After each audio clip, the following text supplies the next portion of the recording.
Hello friends, welcome to HP study lover channel. तो आज के इस वीडियो में हम हिमाचल प्रदेश पुलिस कांस्टेबल की जो भर्ती निकली है, जो कि 1088 पदों पर होनी है, उसके बारे में जानेंगे।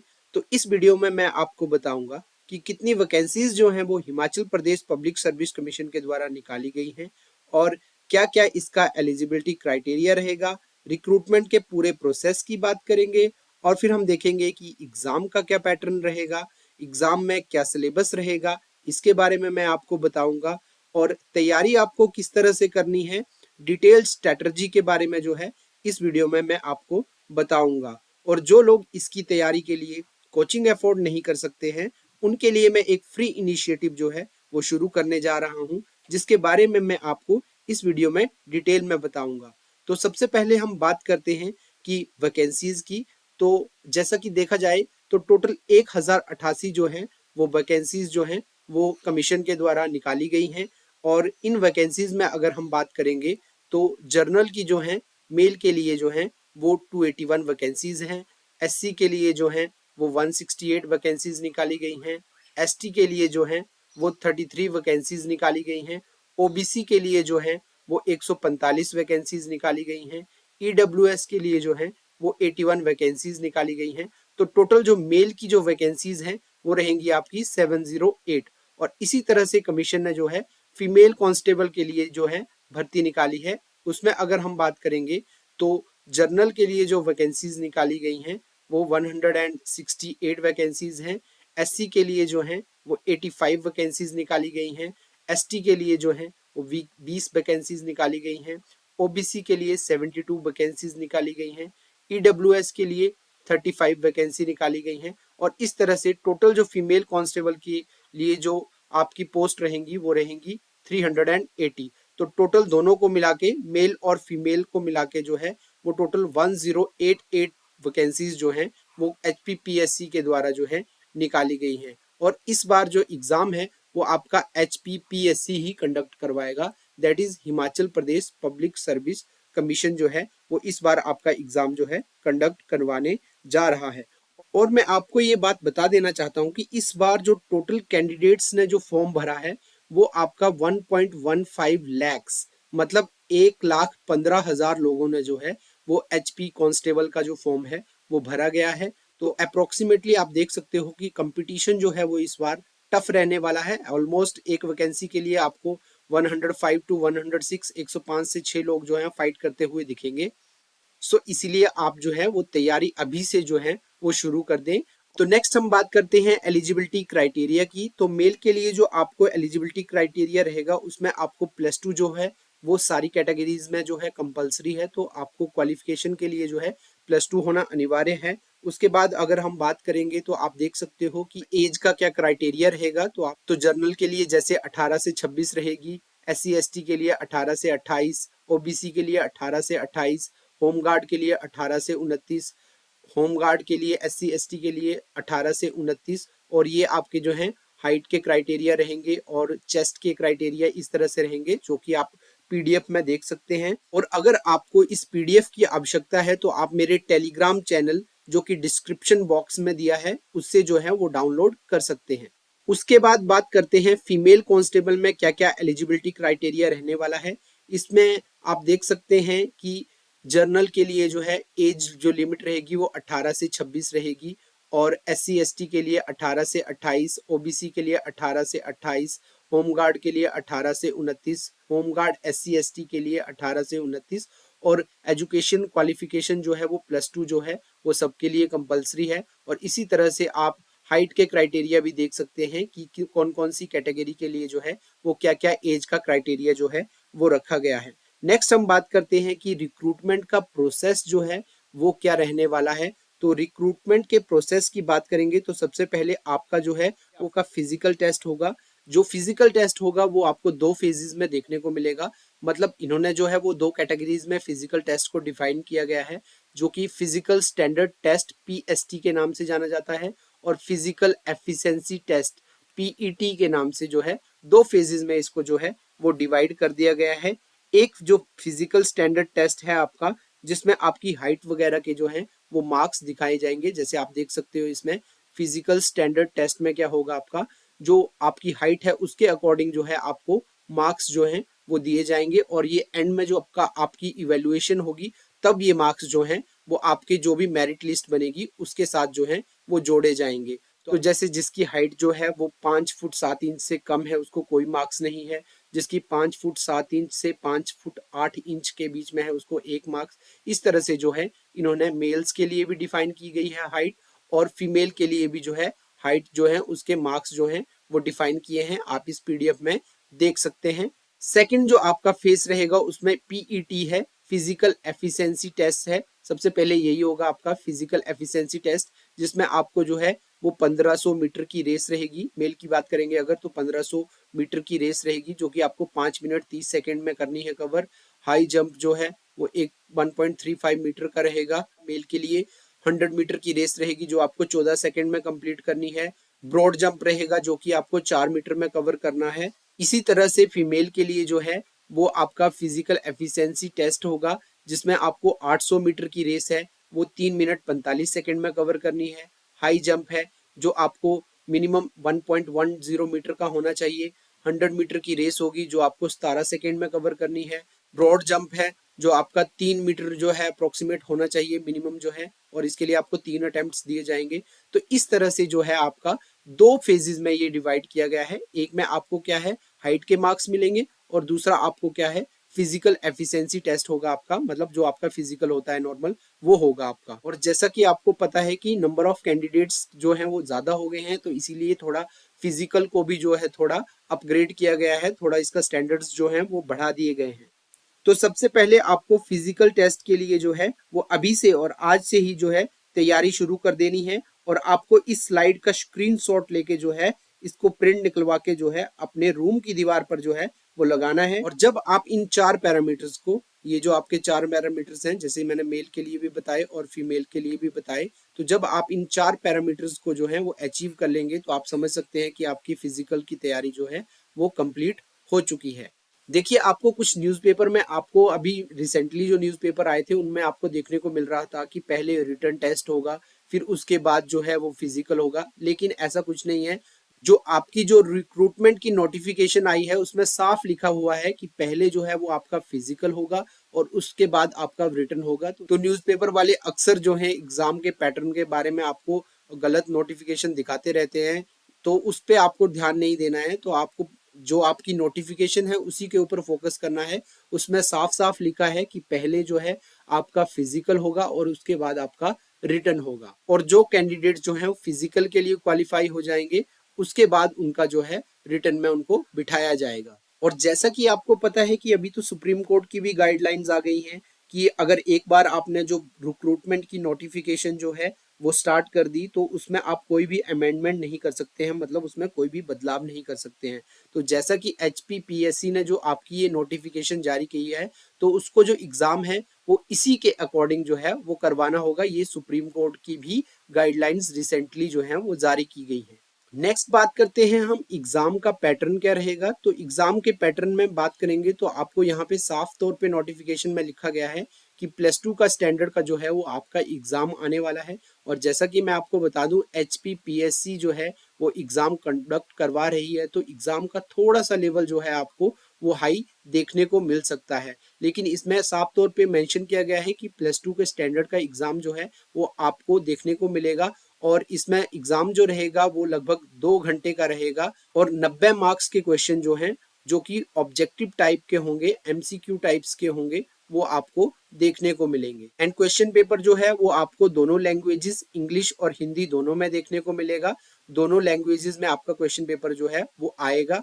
लेकिन इस बार जो आपको एक नया बदलाव देखने को मिलेगा वो है आपका नेगेटिव मार्किंग। तो इस बार जो है आपको नेगेटिव मार्किंग जो है वो रहने वाली है। और आपको इस बार जो है, देखिए क्वेश्चन पेपर में तो आपको 4 ही ऑप्शन रहेंगे A B C D, लेकिन OMR शीट जो है उसमें आपको एक E ऑप्शन भी रहेगा। इसमें क्या है, E ऑप्शन का यूज क्या है इसमें, देखिए अगर आपको कोई आंसर नहीं आता है, ठीक है, तो आपको क्या करना है, आपको E वाले पे मार्क कर देना है कि आप इस क्वेश्चन को क्या कर रहे हैं, लीव कर रहे हैं, छोड़ रहे हैं आपको। और अगर आपको कोई आंसर आता है तो आपको जो भी सुटेबल आंसर लगता है आप उसके ऊपर क्लिक करेंगे। लेकिन अगर आपको इन चारों में से पता नहीं है कि कौन सा आंसर है, तो आपको अगर ये क्वेश्चन छोड़ना है तो आपको क्या करना पड़ेगा, ई वाले कॉलम को जो है वो आपको डार्क करना पड़ेगा, और ये कंपलसरी है। नहीं तो आपको जो है वो, अगर आप ऐसा नहीं करेंगे तो आपको नेगेटिव मार्किंग जो है वो असाइन की जाएगी। तो एग्जाम पैटर्न में आपने देखा कि सबसे पहले आपका क्या होगा, जैसे कि मैंने आपको बताया, सबसे पहले आपका फिजिकल लिया जाएगा,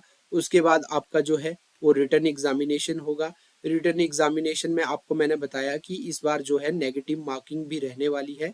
और नेक्स्ट हम बात करते हैं कि एक इम्पॉर्टेंट एलिमेंट और क्या है। देखिए, आपको जो है वो लास्ट में, आपको जब आपकी डॉक्यूमेंट वेरिफिकेशन होगी तो आपको एनसीसी के मार्क्स जो हैं वो भी आपको देखने को मिलेंगे।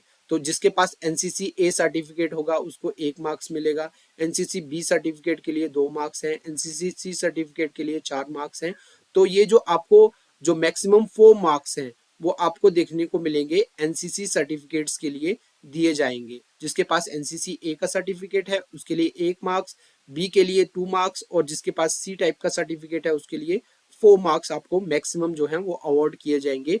तो ये होगा आपको जब आपकी डॉक्यूमेंट वेरिफिकेशन होगी। तो इस तरह से जो आपकी टोटल मेरिट बनेगी वो 100 मार्क्स से बनेगी। देखिए, मैं आपको बता देना चाहता हूँ, आपका एग्जाम जो रहने वाला है वो 90 मार्क्स का रहने वाला है, और इसमें आपको 6 मार्क्स जो हैं वो हाइट्स के देखने को मिलेंगे, और 4 मार्क्स जो हैं आपको एनसीसी सर्टिफिकेट के देखने को मिलेंगे। तो ये रिटर्न के हो गए आपके 90 मार्क्स, 6 मार्क्स आपके हाइट के हो गए, जो आपकी शुरू में फिजिकल के टाइम पे हाइट ली जाएगी उसके अकॉर्डिंग जो है आपको ये मार्क्स दिए जाएंगे।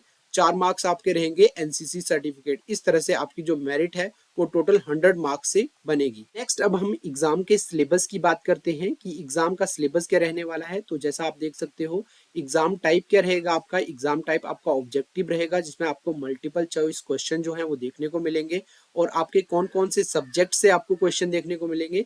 इसमें आपको इंग्लिश, हिंदी, रीजनिंग, एप्टीट्यूड जिसको मैथ भी बोलते हैं आप, जनरल अवेयरनेस, इसके क्वेश्चंस जो हैं, ये 5 कोर सब्जेक्ट्स हैं आपके, जहां से आपका एग्जाम जो है वो आपको देखने को मिलेगा। और जो मैक्सिमम मार्क्स हैं आपको वो 90 रहेंगे आपके, 90 मार्क्स का आपका पेपर होगा, 90 ही क्वेश्चंस जो हैं वो आपसे पूछे जाएंगे, और ये आपको जो है वो 120 मिनट्स दैट इज 2 आवर में जो है आपको कंप्लीट करना है ये एग्जाम। इसके बाद हम बात करते हैं एग्जाम के डिटेल सिलेबस के बारे में। तो एग्जाम का जो डिटेल सिलेबस आपको देखने को मिलेगा, देखिए, जनरल अवेयरनेस की जो वेटेज रहेगी 40% रहेगी, इंग्लिश की जो वेटेज रहेगी वो 20% रहेगी। मतलब अगर आपको 90 क्वेश्चंस एग्जाम में पूछे जा रहे हैं तो उसमें से लगभग 15 क्वेश्चन आपको इंग्लिश के रहेंगे, दैट इज 20% वेटेज बनेगी।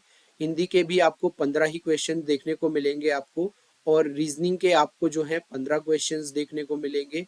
उसके बाद मैथ्स के आपको 15 क्वेश्चंस देखने को मिलेंगे। उसके बाद आपको जनरल अवेयरनेस के आपको अप्रोक्सीमेटली 30 क्वेश्चंस जो हैं वो देखने को मिलेंगे। जनरल अवेयरनेस में आपका आएगा, जैसे कि आपका हो गया पॉलिटी के क्वेश्चंस कुछ पूछ लिए, आपसे हिस्ट्री के कुछ क्वेश्चंस पूछ लिए, आपसे साइंस के कुछ क्वेश्चंस पूछ लिए, आपसे इकोनॉमिक्स के कुछ क्वेश्चंस पूछ लिए, आपसे ज्योग्राफी के कुछ क्वेश्चंस पूछ लिए, डेली साइंस से आपसे कुछ क्वेश्चन पूछ लिए। इस तरह से मैं आपको डिटेल सिलेबस जब बताऊंगा तो मैं आपको बताऊंगा कि कौन कौन से टॉपिक्स आपको जनरल अवेयरनेस के लिए जो है वो प्रिपेयर करने हैं। तो इस तरह से आप देख सकते हैं कि कौन कौन से सब्जेक्ट को क्या क्या वेटेज दी गई है। जैसे मैंने आपको बताया 20% इंग्लिश रहेगी आपके एग्जाम में, हिंदी भी 20% रहेगी, रीजनिंग भी 20% देखने को मिलेगी, मैथ्स भी आपका 20% देखने को मिलेगा, जनरल अवेयरनेस आपकी 20% देखने को मिलेगी, और इन 4 सेक्शन से आपको 15 क्वेश्चंस देखने को मिलेंगे, और जनरल अवेयरनेस से आपको डबल क्वेश्चन 30 क्वेश्चंस जो है आपको देखने को मिलेंगे। इस तरह से आपका 90 मार्क्स का जो है वो आपका, और 90 क्वेश्चन का आपका जो है एग्जाम रहने वाला है। नेक्स्ट हम डिटेल में सिलेबस की बात करते हैं। तो जैसे कि आपको इंग्लिश में कौन कौन से टॉपिक्स कवर करने हैं, जैसे आपको phrases, comprehension, voice, fill in the blanks, that is, देखिए, अगर मैं इसको कैटेगराइज करूंगा तो मैं इसको 3 कैटेगरीज में कैटेगराइज करूंगा। सबसे पहले आपका आएगा ग्रामर पोर्शन, ठीक है, ग्रामर पोर्शन रख लो इसको, एक इसको वोकैब पोर्शन रख लो, और एक इसको रीडिंग और राइटिंग पार्ट रख लो, ठीक है। तो आपका इंग्लिश का जो सिलेबस है वो मैक्सिमम 3 फेजेस में कवर होता है, ग्रामर, वोकैब, रीडिंग और राइटिंग पार्ट। ग्रामर की बात करेंगे तो ग्रामर में आपको पार्ट्स ऑफ स्पीच देखने को मिल जाएंगे, पार्ट्स ऑफ स्पीच में से जो है आप फिल इन द ब्लैंक्स या फिर एरर टाइप के जो है वो क्वेश्चंस पूछे जाते हैं। और वोकेबुलरी में से आपको जैसे वन वर्ड सब्स्टिट्यूशन हो गया, फ्रेजेस हो गया, सिनोनिम एंटोनिम हो गया, ये सारे क्वेश्चंस जो हैं वो पूछे जाते हैं। रीडिंग राइटिंग पार्ट में बात करूंगा तो जैसे कि आपके कॉम्प्रिहेंशन वगैरह जो है वो इस कैटेगरी को फुलफिल करते हैं। नेक्स्ट जो आपका रहेगा वो रहेगा आपका हिंदी। हिंदी में भी आपको सेम इसी तरह से जो है वो 3 पार्ट्स में इसको डिवाइड कर लेना है सिलेबस को, जिसमें सबसे पहले आपका जो आएगा वो आएगा व्याकरण, जिसको हम ग्रामर पोर्शन बोलते हैं। उसके बाद आएगा आपको वोकैब पोर्शन, जिसको हम बोलते हैं शब्दावली, एक तरह से कि आपकी शब्दावली क्या रहने वाली है, शब्दावली से जो जो क्वेश्चन पूछे जाएंगे।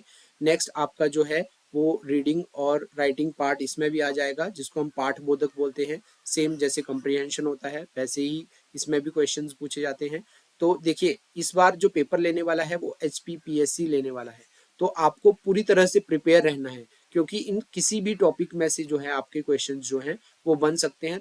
तो आपको कंप्लीट ग्रामर पोर्शन को कवर करना है, वोकैब पोर्शन को कवर करना है और रीडिंग राइटिंग पार्ट को जो है वो कवर करना है। तो आप इसमें देख सकते हो, देखिए ये जो PDF है आपको ये मेरे टेलीग्राम चैनल पे आपको मिल जाएगी। आप इसका प्रिंट लेके अपना सिलेबस तैयार कर सकते हैं और अपने एग्जाम की जो है वो तैयारी कर सकते हैं।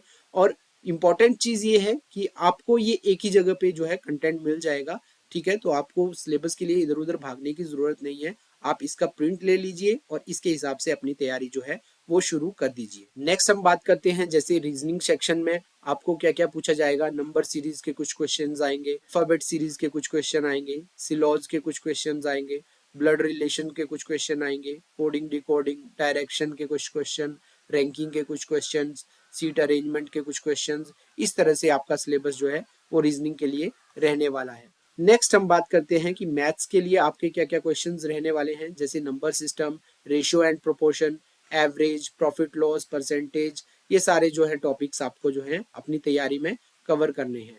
नेक्स्ट इसके बाद आता है आपका जनरल अवेयरनेस। तो जनरल अवेयरनेस में आपको जैसे स्पोर्ट्स, हाँ अब ये इंपॉर्टेंट है, यहाँ से आपको देखो 30 क्वेश्चंस आने हैं, ठीक है। तो 30 क्वेश्चंस आपको जो है यहाँ से बनेंगे और ये सबसे स्ट्रॉन्ग आपका एरिया होना चाहिए एग्जाम में, ठीक है। यहाँ से आपके अगर आप 30 में से आप 25 क्वेश्चन भी कर लेते हैं, ठीक है, तो आपका जो है वो मेरिट लिस्ट में आना तय है। तो इसमें आपको देखना है कि स्पोर्ट्स की कोई न्यूज़ है, जैसे कोई वर्ल्ड कप हो रहा है या कोई भी स्पोर्ट्स इवेंट्स हो रहा है, उससे रिलेटेड आपको जो है कोई एग्जाम में पूछा जा सकता है। फेमस पर्सनैलिटीज के बारे में पूछ सकता है, जैसे फॉर एग्जांपल किसी की रिसेंटली डेथ हुई है, जैसे रतन टाटा के बारे में आपको क्वेश्चन पूछ लेगा, ठीक है। Indian constitution that is polity के आपको कुछ क्वेश्चंस देखने को मिलेंगे, इकोनॉमिक्स के कुछ क्वेश्चंस देखने को मिलेंगे, स्टेट्स और कैपिटल्स पता होनी चाहिए आपको, आर्ट एंड कल्चर के बारे में, कंट्रीज और कैपिटल के बारे में पता होना चाहिए, ज्योग्राफी के कुछ पोर्शन को कवर करेंगे, हिस्ट्री के कुछ क्वेश्चंस पूछे जाते हैं। हिस्ट्री में से आपको जैसे कोई इवेंट पूछ लेगा, किसी कंट्री की करेंसी पूछ लेगा आपसे, नेशनल और इंटरनेशनल इवेंट, साइंटिफिक रिसर्च पूछ लेगा कोई भी, ठीक है। स्पोर्ट्स जैसे नोबेल प्राइज के बारे में पूछ सकता है आपको एग्जाम में, जो हो गया स्पोर्ट्स और गेम्स जो कि करंट अफेयर में है उससे रिलेटेड आपको पूछ सकता है। करंट अफेयर्स में से कुछ क्वेश्चन देखने को मिलेंगे, जो है आपको हिमाचल प्रदेश जीके के जो है वो इसमें देखने को मिले। तो इस तरह से आपका जो सिलेबस है वो ये आपका रिटर्न एग्जामिनेशन के लिए रहेगा। और देखिए आपको तैयारी जो है वो फिजिकल की और रिटर्न की अभी से शुरू कर देनी है। तो जैसे मैंने आपको बताया फर्स्ट फेज आपका फिजिकल रहेगा, देन उसके बाद आपका रिटर्न रहेगा और उसके बाद आपकी डॉक्यूमेंट वेरिफिकेशन होगी, ठीक है। तो डॉक्यूमेंट वेरिफिकेशन में आपको एनसीसी के जो मार्क्स हैं और आपकी जो हाइट्स के मार्क्स हैं वो आपको रिवॉर्ड किए जाएंगे। तो अब आपको तैयारी कैसे करनी है, तो सबसे पहले आपको अपना फिजिकल के लिए जो है वो तैयार रहना है। जैसे मैंने आपको बताया है कि आपको उस स्लाइड का स्क्रीनशॉट लेके जो भी आपके पैरामीटर 4 पैरामीटर सेट किए गए हैं उन चारों का आपको स्क्रीनशॉट लेके जो है अपने पैरामीटर्स को जो है वो कंप्लीट करना है। और जब आपके ये पैरामीटर्स कंप्लीट हो जाएंगे तो समझ लीजिए आपके फिजिकल की तैयारी जो है वो पूरी हो चुकी है। और साथ ही साथ में आपको अपने रिटर्न एग्जाम की भी जो है तैयारी शुरू कर देनी है। रिटर्न एग्जाम में आपका क्या रहेगा, रिटर्न एग्जाम में मैंने आपको बताया कि आपको आपके 5 सब्जेक्ट जो मैंने आपको बताए हैं जिनका वेटेज जो मैंने आपको बताया था कि क्या क्या रहेगा, इन सबको आपको कवर करना है। अपने सिलेबस को एक बार पूरा कवर कर लीजिए और फिर उसका रिवीजन कीजिए। देन उसके बाद आपकी डॉक्यूमेंट वेरिफिकेशन होगी और उसके बाद आपकी मेरिट बनेगी आउट ऑफ 100 मार्क्स से। सो आपका फिजिकल जो है वो रहने वाला है अप्रोक्सीमेटली जनवरी फरवरी के आसपास जो है आपका फिजिकल होगा और फरवरी मार्च के बीच में आपको जो है आपका रिटर्न एग्जामिनेशन जो है वो देखने को मिल सकता है। तो आपके पास सिर्फ 3 मंथ्स जो हैं वो लेफ्ट हैं। नवंबर तो आपका जा चुका है, आपके पास दिसंबर बचा है और जनवरी बचा है, और रिटर्न के लिए लेंगे तो फरवरी। तो 3 मंथ में आपको जो है अपनी तैयारी पूरी तरह से करनी है। तो मैंने आपको सिलेबस बता दिया है कि आपका सिलेबस क्या रहेगा। तो अभी से आपको जो है वो फिजिकल और रिटर्न की तैयारी जो है वो शुरू कर देनी है। आपको अब करना क्या है, आपको वीडियो के डिस्क्रिप्शन में जाना है, टेलीग्राम चैनल से आपको ये पीडीएफ जो है वो डाउनलोड करनी है और इसका प्रिंट लेके जो है आपको अपनी तैयारी जो है वो शुरू कर देनी है। और इस तैयारी में जो है मैं आपकी पूरी तरह से हेल्प करूंगा। मेरे द्वारा जो है वो 1 दिसंबर से 1 दिसंबर से जो है हर एक दिन जो है वो एक लेक्चर, वीडियो लेक्चर जो है आपको डिलीवर्ड किया जाएगा, और उस लेक्चर में मैं आपका पूरा सिलेबस जो है वो कवर करने की कोशिश करूंगा। तो फ्रेंड्स, अगर आपको ये वीडियो पसंद आई है और इस तरह की आप और भी वीडियोस चाहते हैं तो इस चैनल को सब्सक्राइब कर लीजिए, इस वीडियो को लाइक कीजिए। Thank you, have a nice day.